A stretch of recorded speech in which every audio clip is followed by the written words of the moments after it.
pessoal, tudo bem?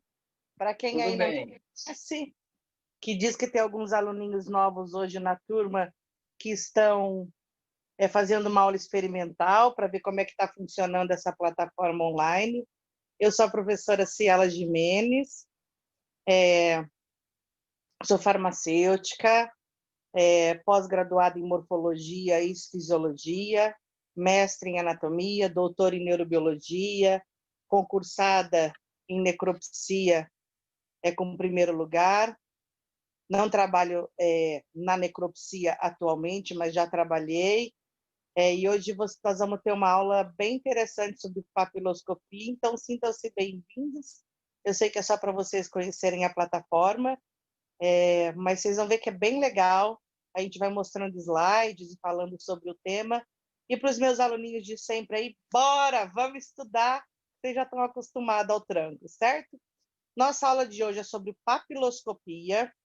Como eu comentei com vocês, é um tema que desde 2018 é obrigatório para os cursos de técnico em necropsia, e eu julguei necessário acrescentar essa aula no módulo de vocês, mesmo sendo auxiliar em necropsia.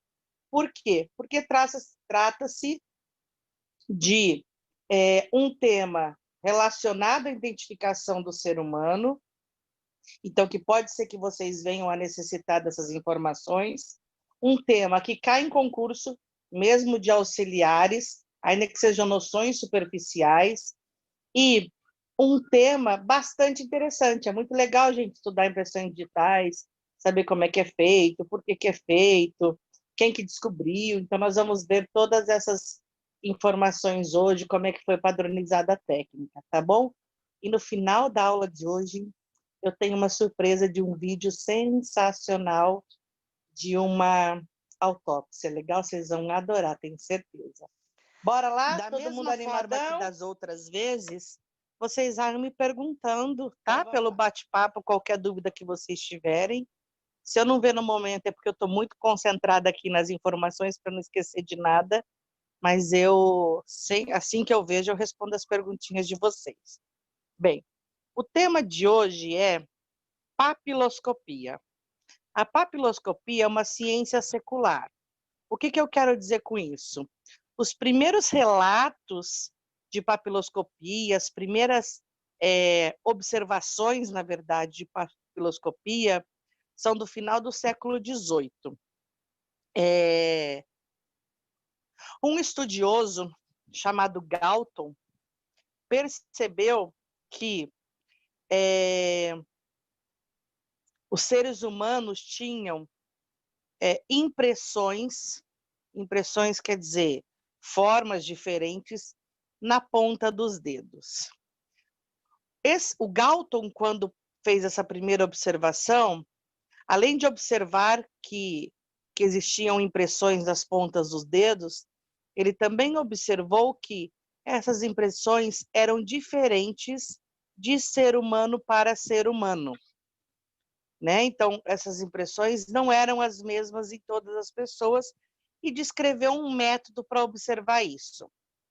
Já no final do século XIX, chamou isso de ictinofalangometria. No final do século XIX, um outro estudioso chamado de Henry assinou embaixo um método descrito por Galton e mudou o nome de ictinofalangometria para papiloscopia. No que se baseia essa denominação? Esse nome, papiloscopia, na verdade, é a união de duas palavrinhas. Um prefixo, que é papilo, seguido da palavrinha copia. Né? O prefixo papilo vem de que, quando a gente estuda a pele, nós vimos lá em sistema tegumentar isso, que a pele era formada de duas camadas. Lembram disso? Epiderme e derme, certo? Lembrando que a hipoderme não mais pertence à pele. Quando a gente fala de uma epiderme, a epiderme são camadinhas de células mortas. que é a camada superficial da pele. Essa é a epiderme. E abaixo dela, nós temos a derme. Essa derme, que é um tecido vascularizado, então com presença de vasos sanguíneos, tanto é que ela é de coloração rosada. É nessa derme que estão presentes as glândulas sebáceas, dessa derme que emergem os folículos pilosos, é nessa derme que estão presentes as glândulas sudoríparas. Essa derme, então, tem saliências. Saliências essas que são denominadas de papilas. E essas saliências, muitas vezes, são tamanha a sua altura que aparecem na superfície da epiderme. Então, essas saliências que foram denominadas de papilas deram nome à ciência, né, que chama-se papiloscopia. Papiloscopia é o estudo, a verificação a olho nu. O copia, né, é uma verificação a olho nu. Então, até que se a gente pegar o termo microscopia, é a verificação a olho nu através de um micro, de lentes, para a gente verificar estruturas menores. Então, a observação, a verificação, a análise a olho nu dessas papilas deu origem ao nome designado por Henry para essa ciência, que é a papiloscopia. Lembrando que esse não foi o primeiro nomezinho dela. O Galton e o Henry não são os únicos estudiosos dessa ciência, tá? Nós temos aí bastantes autores que estudaram as digitais humanas, mas são o Galton e o Henry são os primeiros a descreverem métodos que se repetiam, ou então informações novas que apareciam nas polpas dos dedos para identificar um ser humano de outro. Um pouquinho mais tarde, um argentino chamado von Seth descreveu com detalhes como deve ser feita essa análise, e até hoje o método que é utilizado é a descrição feita por von Seth, tá? Que é o que a gente vai falar hoje, de toda essa classificação, de como é que é feito, o que deve ser observado em cada uma das vezes que se observar uma digital. Então, o que a gente vê quando a gente observa uma digital, uma polpa a olho nu, é isso, né? Ah, professora, mas eu não consigo ver a olho nu isso. Tá precisando de óculos. Tá pro, né? Na verdade, a gente precisa de uma lupa, na maioria das vezes, para ver isso com exatidão, né? Mas uma lupa daquela simples. O que a gente vê são cristas, as cristas são as saliências, sulcos, que aí aparecem de coloração esbranquiçada, então as cristas são mais rosadas e os sulcos são mais esbranquiçados. E se vocês observarem, a coloração do que vocês estão vendo, dessa parte mais esbranquiçada, não é uma linha, como é que eu posso dizer, uma linha contínua sempre. A gente consegue perceber pequenas interrupções nessa linha, né? Regiões brancas mais escuras e regiões brancas mais clarinhas, muitas vezes sendo até transparente. Vou apontar com uma flechinha o que a Pro está querendo dizer, e daí de repente fica mais fácil. Ó, conseguem ver aí que eu tenho a linha, aí tem uma interrupção para depois a linha continuar? Aqui uma outra, ó. Né? Eu tenho interrupções. Há uma linha contínua e regiões que ficam mais claras e outras mais escuras. Essas regiões mais claras são denominadas, então, de poros.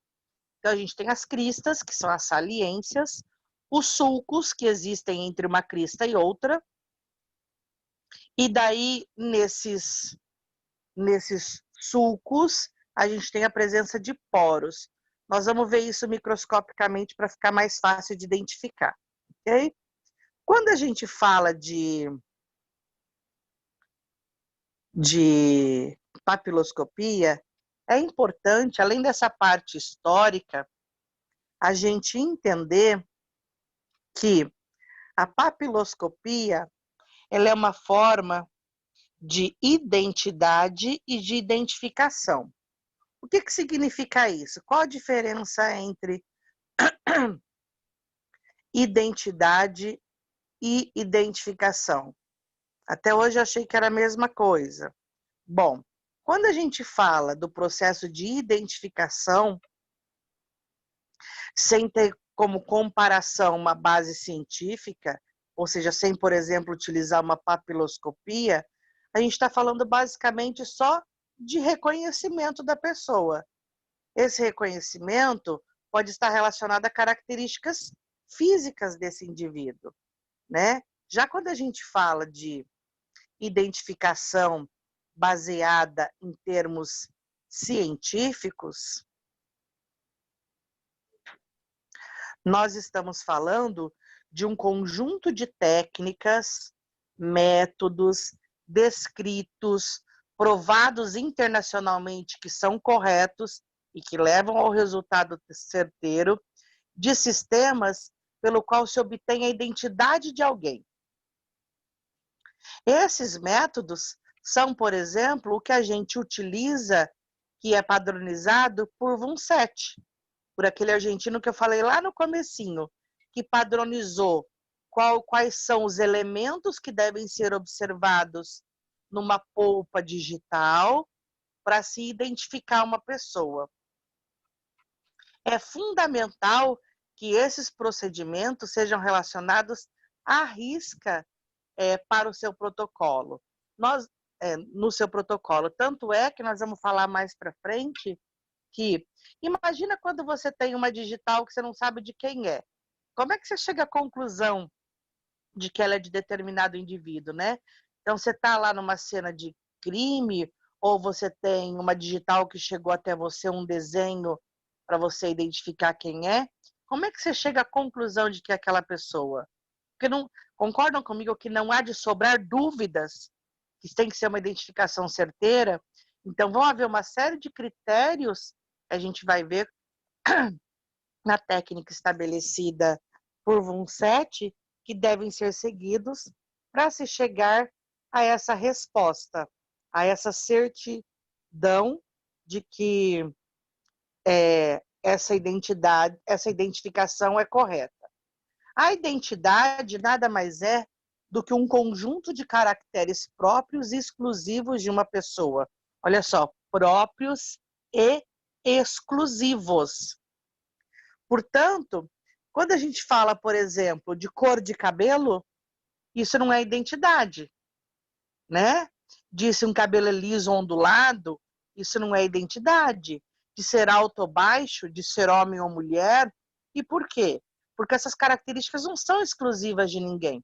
Então, tem que ser uma informação que seja exclusiva para ser considerada identidade e que permita, então, identificar aquela pessoa como única, né? A maioria dos autores do direito definem a palavra identidade como sendo a qualidade de ser a mesma coisa e não outra. Ou seja, é aquilo e pronto. São elementos individuais, ou seja, que só aquele ser humano tem, positivos, nunca elementos negativos, ou seja, de pontuação negativa sobre algo do indivíduo, estáveis, ou seja, que não se modificam, originários, ou seja, que nasceram com o indivíduo ou adquiridos com o tempo. Adquiridos está relacionada, por exemplo, uma cicatriz, uma queimadura. Isso também é considerado uma identidade. Nós vimos na última aula que a gente teve de ossada, que a presença de orifícios nos ossos, identificando ali a possível utilização de uma prótese de metal, é um achado grandioso numa perícia de ossada, a ponto de poder identificar um indivíduo junto com o histórico médico, né? Essa identidade, ela é de grande importância quando a gente fala de foro cível, para que aquele indivíduo nunca seja confundido com outro. E também no foro criminal, para que seja encontrado quem foi o culpado pela ocorrência de algum crime, né?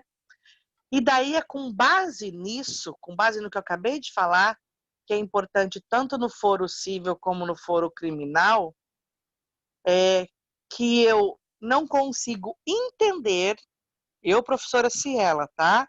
Com os 24 anos que eu tenho de experiência na área, eu não consigo entender como é que algumas vezes um indivíduo passa meses ou dias ou até anos, como a gente já viu na mídia, preso no lugar de outra pessoa. De vez em quando a gente vê uns casos assim, não é que aparece na mídia, fulano de tal passou preso 6 meses porque foi confundido com outro. Não tem como. Ele pode ter sido confundido fisicamente, altura, cabelo, descrição, mas as digitais são inigualáveis. Então, a primeira coisa, né, que o indivíduo faz ao chegar numa delegacia, numa cadeia ou num presídio, né, é justamente que sejam colhidas as suas digitais se ele vai ser acusado de algo. Então, na minha cabeça, isso é inadmissível. Eu não sei onde é que falha a justiça nesse momento para que coisas desse tipo aconteçam, né?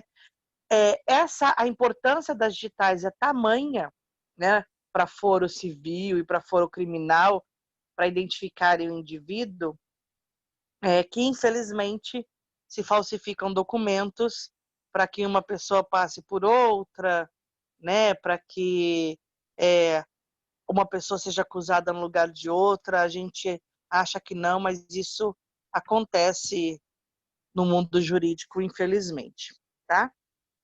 Quando a gente fala de digitais, vou voltar naquela fotinha que a gente tinha daquele dedinho mostrando as cristas, perdão, é depois esse daqui. Ai, desculpa. Na fotinha que tem depois daquele dedinho, falou das cristas, dos sulcos. Essa fotinha, ela fala um pouco de como são formadas as nossas digitais e por que nós as temos e os demais animais não. Então, vamos, primeira coisa, dar uma informação. Alguns animais também têm digitais. Que animais são esses? Os animais que pertencem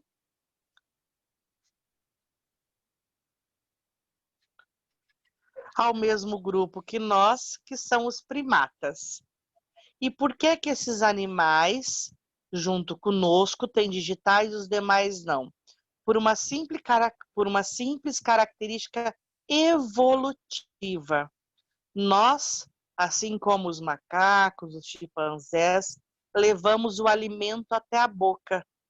Então, nós usamos muito as mãos desde os nossos primórdios evolutivos, ao contrário do que os demais animais que levam a cabeça até o alimento. Aí vocês podem dizer assim, né?